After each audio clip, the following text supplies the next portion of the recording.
the top things that make people broke. Number one, the most important. This might seem like a cop out of an answer. It's they don't have enough luck. I mean, that's so much of it. I know so many people who would disagree with that statement. So if you do disagree with that, I get it. But I think, like I said earlier, in any kind of extreme success, even mine, and I would venture to say yours too, if you're really honest about connecting the dots in the past, you would say that there's this thing that happened to me that I never planned on. I did not strategize this. It just kind of happened to me. As I said, even if that thing is you were born in the right era. Right. And so that's a big part of it that I think is too easy to ignore. The second is, I think, some form of short-termism, whatever it is. What does I heard that this mean? Great story from Mr. Beast recently where he said, when people who have YouTube channels come to him for advice, and I'm sure a lot of them do, he tells everybody the same thing. He says, go make 100 videos and then come back to me. And he said that 99 of those people will give up before they make 100 videos.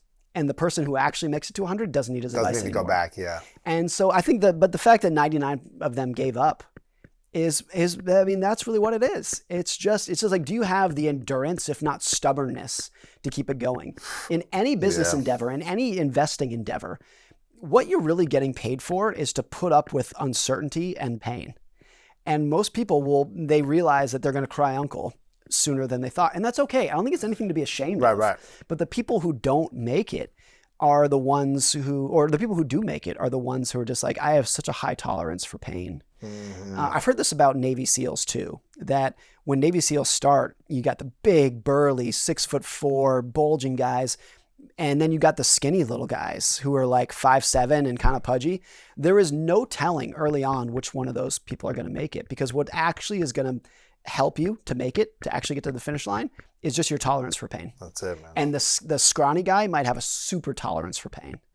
I remember when Obama met the Navy SEALs who killed bin Laden, he had this comment where he was like, I was stunned at how ordinary They just look like average dudes, yeah. He said half of them could have been like high school principals. Exactly. But their tolerance for pain was off the chart, and that's why they got where they were. And I think that's a great analogy for people who make it in business and investing in any career. That's amazing. So that was, you said luck, short-termism. What was the third one? The tolerance and pain? I think yeah. I would put them in those order, in that order of what it is. It's interesting you say that, because people come to me all the time when they want to launch a podcast. I'm 10 years in and start 10 years this year. And they're like, what's the secret? And I go, to be honest, like, I've just been showing up 3 times a week for 10 years. Yeah. I wish I was a lot smarter than I am. Like, I'm not as smart as a lot of people who are launching shows and going super viral and building it really quickly. I've just showed up consistently and tried to be better every time. I try to improve myself. I try to learn. I try to research, and I just keep showing up. And a lot of people do it for 6 months, 2 years, and they stop. Yeah. Or whatever. They want to grow faster than they are, and they get discouraged. And I'm like, okay, I just kind of ride the waves. Yeah. Before I wrote a book, I wrote 3,500 blog posts over the course of 17 years. Right. Of those 3,500, I think 3,000 of them sucked. Yeah. And I would admit that they sucked. So the pain and the endurance that it took to get to that point where I was like, okay, now I think I'm ready to write a book. 17 years. 17 years, yeah. And I probably could have written a book after year 5 or something, Right. but it wouldn't have been very good. To get to a point where I was like, okay, I think I'm ready to do this, was 17 years of writing every single day.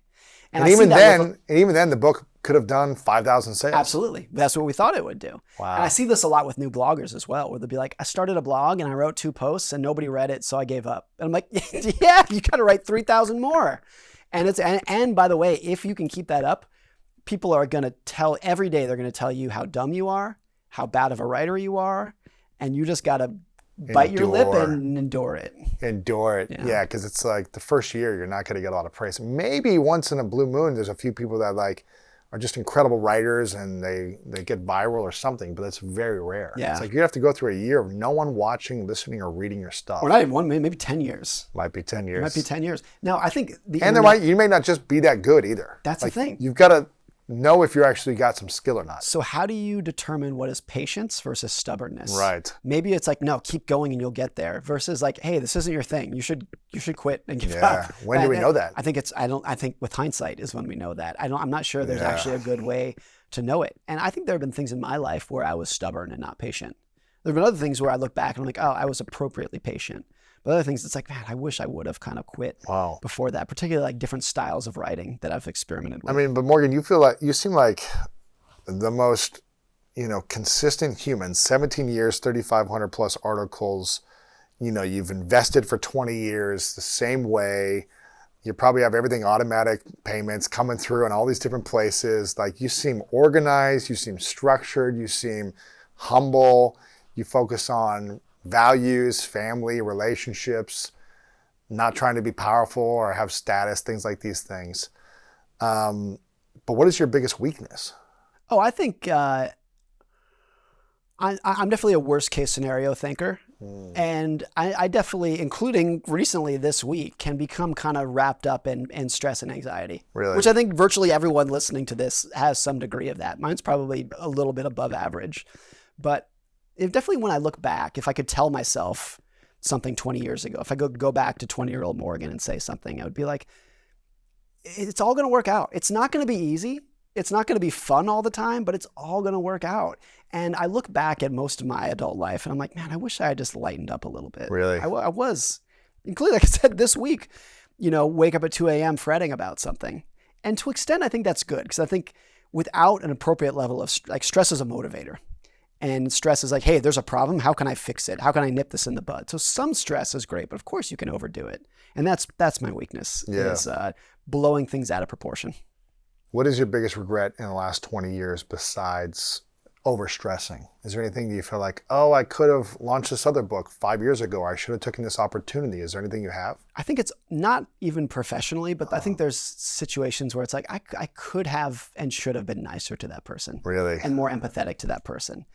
And usually it's like, it's pretty subtle, but it's like a friend of mine was suffering and I just kind of said, oh, sorry to hear. Suck it up. Or it's like, I should have at least called them another time or helped them or opened a door for them.